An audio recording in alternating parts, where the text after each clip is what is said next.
राधे श्याम। आज सद्गुरु भगवान और राधे श्याम की कृपा से हम आपको ऐसी कहानी मैया की सुनाने जा रहे हैं जिनका शरीर बंगाल का है। मैया पहली बार जब बरसाने आई थी तो वो पूज्य रमेश बाबा की 84 कोस की परिक्रमा में आई थी। उन्होंने किस भाव से वो परिक्रमा की होगी, वो कौन सी घटना घटी होगी कि मैया का जाने का मन ही नहीं किया। मैया राधा रानी के आगे बहुत रोई, प्रार्थना करी बहुत ज़्यादा कि मेरा जाने का मन नहीं है। राधा रानी ने उनकी पुकार को सुना, लेकिन शरीर की पराधीनता और स्त्री मर्यादा के कारण उन्हें एक बार तो जाना पड़ा बंगाल। पूज्य रमेश बाबा की 84 कोस की परिक्रमा में न जाने कितने लोगों को का जीवन बदला है, कितने लोगों के साथ चमत्कार हुआ, कितने लोगों को राधा रानी श्री कृष्ण के साक्षात दर्शन हुए हैं। पूज्य रमेश बाबा तो श्री ललिता जी के अवतार माने जाते हैं।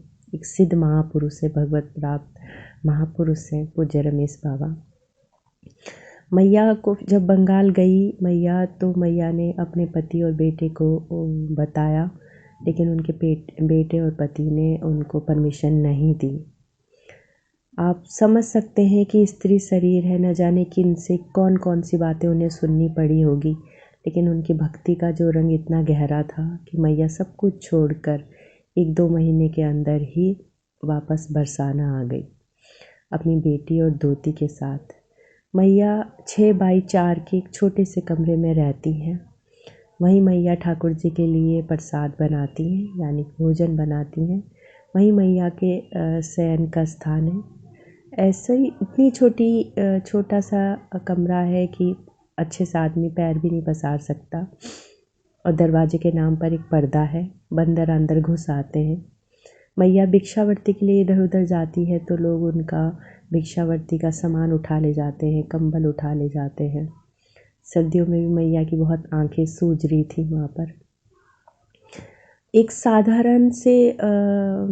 साधारण मनुष्य इतनी सब कठिनाइयों में नहीं रह सकता। ख़ास तौर पर वो मनुष्य नहीं रह सकता जिसके पास ऑप्शन हो। मैया के पास तो ऑप्शन था, ऑप्शन है, लेकिन मैया फिर भी नहीं गई वो कुटिया को छोड़कर। राधा रानी का चमत्कार देखो कि 1 साल बाद ही उनके पति भी पीछे पीछे आ गए। अब 2 साल पहले ही उनकी बेटी ने और उनके पति ने, मतलब मैया के पति ने परिक्रमा मार्ग में श्री विनोद बाबा के आश्रम के आसपास मकान बनाया है। बेटी ने और मैया के पति ने बहुत कहा कि हमारे साथ चलो वहाँ पर, यहाँ कैसे रहोगी इतनी असुविधा में। मैया 18 साल से रह रही है यहाँ पर इस कुटिया में। पहले बेटी और पति भी यहीं पर रहते थे, तो मैया ने जाने के लिए मना कर दिया कि भजन के लिए एकांत वातावरण चाहिए। मैया को पीने के पानी के लिए, स्नान के लिए मैया वहीं कुंड का ही पानी इस्तेमाल करती है। कोई नल वगैरह की कोई सुविधा नहीं है। तो इतनी कठिनाइयों में भी मैया वहाँ रह रही है, तो ज़रूर कोई ना कोई तो परमानंद का आनंद उनको मिल रहा होगा। ज़रूर श्री कृष्ण उनके साथ ऐसी कोई लीला कर रहे होंगे। अनगिनत अनुभूतियाँ हैं मैया की, पर किसी मर्यादा के कारण बिना आज्ञा के हम ना यहाँ पर मेंशन नहीं कर सकते हैं। और मैया का नाम और पता भी हमें बताने की आज्ञा नहीं है। मैया की जो बेटी है उनकी अभी विवाह हो चुका है। एकादशी का दिन था कि उनके पति ने कहा या तो आप श्री कृष्ण को छोड़ दो या मुझे छोड़ दो।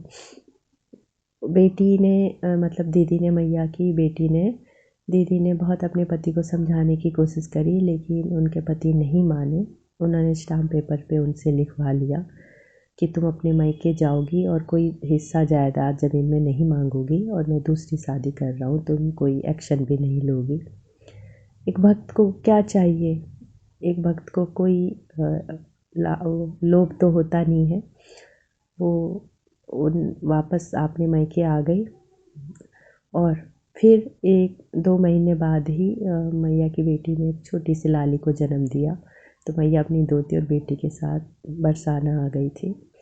उनको भी आए हुए 18 साल हो चुके हैं, और वो छोटी सी लाली अब तो ग्रेजुएशन कर रही हैं। तो मैया बताती हैं कि जब 6 महीने की थी तो वो उस कुंड में गिर गई थी, ठंडी में, सर्दी नवंबर के महीने में। वो छोटी इस भानुकुंड में उसमें गिर गई और लाली को जरा भी चोट नहीं आई। और मैया घर वन में आप सब जानते ही होंगे, ये नित्य रास करने राधा कृष्ण आते हैं, नित्य ही रास होता है। वो रास स्थली घर वन माना जाता है। मैया और उनकी बेटी को नित्य ही श्री कृष्ण और राधा रानी की पायलों की आवाज़ सुनाई देती है, बांसुर की आवाज़ सुनाई देती है। और ये आवाज़ सिर्फ उनको ही सुनाई देती है जिनको राधे श्याम सुनाना चाहे। मैया और जब बेटी आई थी तो बेटी को थोड़ा सा, दीदी को अपराध बोध हो रहा था कि पति ने छोड़ दिया है, मैं आ गई हूँ यहाँ पर, मैंने कोई जिद भी नहीं करी। तो अपराध बोध था कि श्री कृष्ण कहीं नाराज़ ना हो। तो उन्होंने पूज्य विनोद बाबा से पूछा था जब वो आई थी 18 साल पहले। तो पूज्य विनोद बाबा ने यही कहा था कि परम पिता और पति तो श्री कृष्ण ही है। हम कोई भी जीव बने, पेड़ पौधे बने, लेकिन वो हर जन्म में हमें मिलते हैं, हर जन्म में। बाकी ये शरीर के रिश्ते हैं, ये सब नहीं छूट जाते हैं। कोई स्त्री है ना पुरुष है, ना कोई माँ है ना पिता है, सब छूट जाता है, सब बदलने लगते हैं रिश्ते, लेकिन सिर्फ एक श्री कृष्ण नहीं बदलते। और गोपियों ने भी अपने पति या बच्चों को छोड़ दिया था श्री कृष्ण के लिए, और श्री कृष्ण को गोपियों से ज़्यादा प्यारा भी कोई नहीं है। तो ये बात सुनकर उन देवी को काफ़ी सांत्वना मिली, उनको शांति पहुँची। और श्री कृष्ण नाराज़ नहीं है, अगर श्री कृष्ण नाराज़ होते तो उनको इतनी सारी अनुभूतियाँ नहीं होती दीदी को।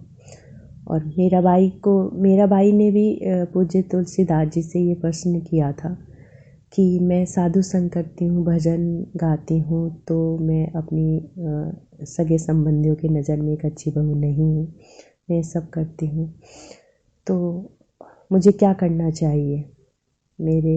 मुझे तरह तरह से मेरे भजन में, श्री कृष्ण की आराधना में विघ्न डाला जाता है, क्योंकि मैं एक अच्छी बहू नहीं हूँ, मैं उनके अनुरूप नहीं बन पाई हूँ, तो मुझे क्या करना चाहिए। तो तुलसीदास जी ने उनको कहा था एक दोहे के माध्यम से कि हमारा सर्वोत्तम और सर्वप्रथम कर्तव्य तो हमारा भजन ही है श्री कृष्ण के प्रति। और लोक दृष्टि से कोई हमारा कितना भी प्रिय क्यों ना हो, अगर वो हमारे भजन को छुड़ाना चाहे तो उसे अपना कोटि बेरी मानना चाहिए। पूज्य रमेश बाबा से भी किसी ने एक बार ये प्रश्न किया था कि मेरे शरीर के माता पिता मुझे शादी करने के लिए, विवाह करने के लिए बाध्य कर रहे हैं, मुझे क्या करना चाहिए। तो पूज्य रमेश बाबा ने भी यही बात उनसे कही थी कि हमें अगर आपका प्रेम राधा कृष्ण के प्रति सच्चा है, ऐसा नहीं है कि आपका प्रेम राधा कृष्ण के प्रति ना हो और आप कहीं और भटक जाओ उनकी आड़ में, राधा कृष्ण की भक्ति की आड़ में, ऐसा नहीं होना चाहिए। अगर तुम्हारा प्रेम सच्चा है तो फिर सब धर्मों को त्याग कर तुम्हें श्री कृष्ण की शरण में जाना चाहिए। गीता में भी भगवान ने यही कहा है कि सब धर्मों को त्याग कर जो मेरी शरण में आ जाता है उसको मैं कभी नहीं छोड़ता हूँ, उसका कभी नाश नहीं होता है। इस कहानी को यहीं पर विराम देते हैं और उन मैया के चरणों में हम बारंबार प्रणाम करते हैं। पूज्य रमेश बाबा के चरणों में हमारा बारंबार प्रणाम, पूज्य विनोद बाबा के चरणों में हमारा बारंबार प्रणाम। राधे श्याम भक्त।